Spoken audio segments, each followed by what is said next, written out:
এই 10টা কাজের একটাও যদি কেউ করে তবুও ঈমান ভেঙে যাবে, ঈমান বিধ্বংসীকারী বিষয়। তখন আবার তাকে পুনরায় শাহাদা দিয়ে ইসলামে প্রবেশ করতে হবে, মুমিন হতে হবে, ঈমানদার হতে হবে।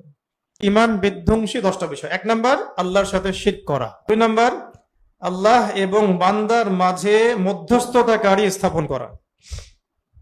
3 নাম্বার হচ্ছে যারা মুশরিক বা কাফেরদেরকে কাফের মনে করে না, যারা মুশরিক বা কাফেরদেরকে কাফের মনে করে না বা তাদের কুফরিতে সন্দেহ পোষণ করে, তারাও ঈমান থেকে বের হয়ে যাবে। 4 নম্বরে আসেন, কি এখন কঠিন লাগতেছে না ইসলাম? হ্যাঁ, এইভাবেই কঠোরভাবে ইসলাম পালন করতে হবে, এর নামই হচ্ছে ইসলাম। 4 নম্বর হচ্ছে যারা বিশ্বাস করে যে অন্যের হেদায়াত বা অন্যের দেখানো পথ নবী সাল্লাল্লাহু আলাইহি ওয়াসাল্লামের পথের চাইতেও উত্তম, এবং যারা মনে করে যে আল্লাহ এবং তার রাসূলের বিচার বা হুকুম, আল্লাহ এবং তার রাসূলের বিচার বা হুকুম অপেক্ষা তাদের বিচার বা হুকুম উত্তম।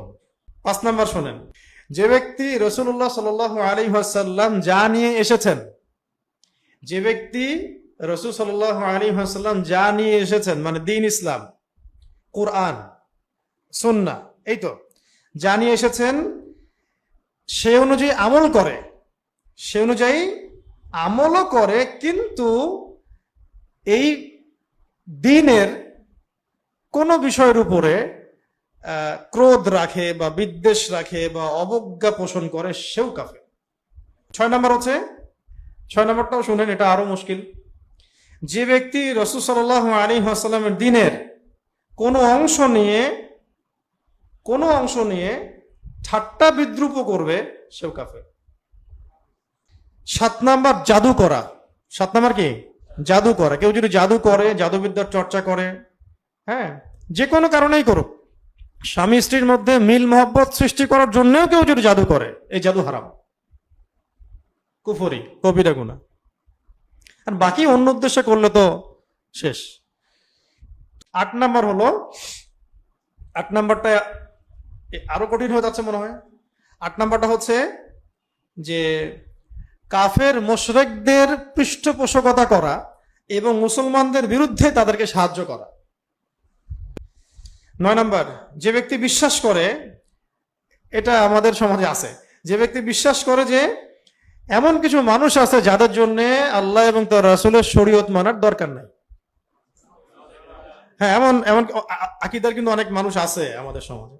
যে কুষ্টিয়া যান, লালনের দরবারে যান, ওরা বলবে যে ওরা তো মুসলমান, এগুলো আপনাদের জন্য, নামাজ রোজা হজ জাকাত এগুলো আপনাদের কাজ, আমরা অনেক উপরে উঠে গেছি। আর সবচেয়ে শেষে সেটা হলো, এটা আমরা এর মধ্যে পড়ে যাচ্ছি আর কি। আল্লাহ পাক আমাদেরকে হেফাজত করেন। সেটা হলো আল্লাহ পাকের দ্বীন ইসলাম থেকে এবং দ্বীনি ইলম শিক্ষা করা থেকে সম্পূর্ণ গাফেল থাকা। এটা আমাদের এবার ইয়াং জেনারেশনকে মিলাবে, এটা আমাদের শিক্ষা ব্যবস্থায় পড়বে যে আল্লাহ রাব্বুল আলামিনের দ্বীন ইসলাম থেকে সম্পূর্ণ গাফেল থাকা, কোনো ফিকিরই নাই দিন নিয়ে, কোনো চিন্তাই নাই, না নামাজ, না তিলাওয়াত, না জিকির, না দিন শেখার কোনো ফিকির, না ওস্তাদদের কাছে যাওয়ার চেষ্টা, মানে কিছুই নাই, দিন নিয়ে কোনো মাথা ব্যথা নাই, দিনের সাথে কোনো কানেকশন নাই। এটা একটা কুফরি, ঈমান থেকে বের হয়ে গেছে, ঈমান নাই। এখানে এটাও অ্যাড করা হচ্ছে ইসলামী শিক্ষা গ্রহণ করা থেকে বিরত থাকা এবং সেই অনুযায়ী আমল না করা।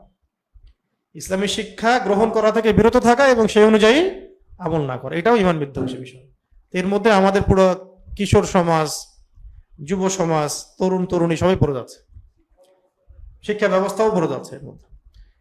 তো এই 10টা বিষয় জানা খুব জরুরি। তো এই 10টা বিষয়ে যদি কারোর মধ্যে থাকে বা 10টার একটাও থাকে, তাহলে অবশ্যই খাস বা খালেস তওবা করে বের হয়ে আসতে হবে এবং এই 10টা বিষয় থেকে মুক্ত একটা জীবন গড়তে হবে। এটাই হচ্ছে আমাদের এই দুনিয়ার জীবনের চ্যালেঞ্জ।